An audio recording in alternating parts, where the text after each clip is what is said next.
So the first one, CXPACKET. And I want to prefix this with not just CXPACKET, but there's also some other CX weight types that are in newer versions of SQL Server. I think back in SQL Server 2008, all you had was CXPACKET, but now we have CX Consumer and some other ones related to this. And these are specifically tied to parallel query execution, meaning a thread is waiting on others to finish in a parallel plan. So it's common in systems where you have high parallelism, and it can indicate a lot of different things, from uneven data distribution to being indexes being out of whack to max degree of parallelism setting not being set correctly.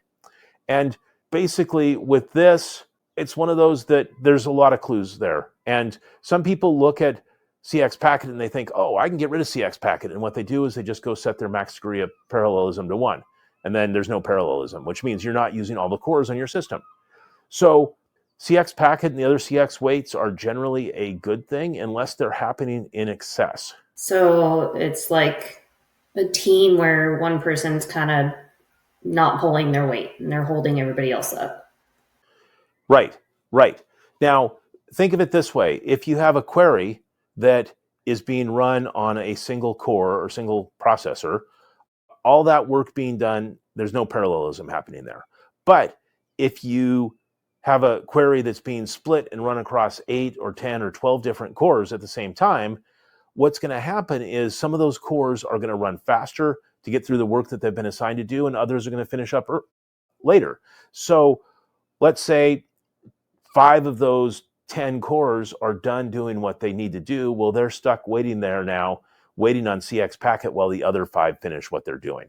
With CXPACKET, the one big recommendation I have is to track it and see how this trends over time. With CXPACKET, if it's the overall overwhelming weight on your SQL server, then maybe you've got something misconfigured. But if your CXPACKET weights are coming in at like 30 or 40% of the overall load on your SQL server, well, I'm not too worried about it at that point. It's just understanding how many cores you have, what your max degree of parallelism settings are, and how your queries are being run.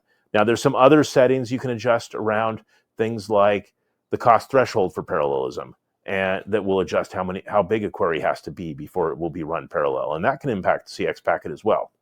So CXPACKET is one of those. It takes a little bit to understand it.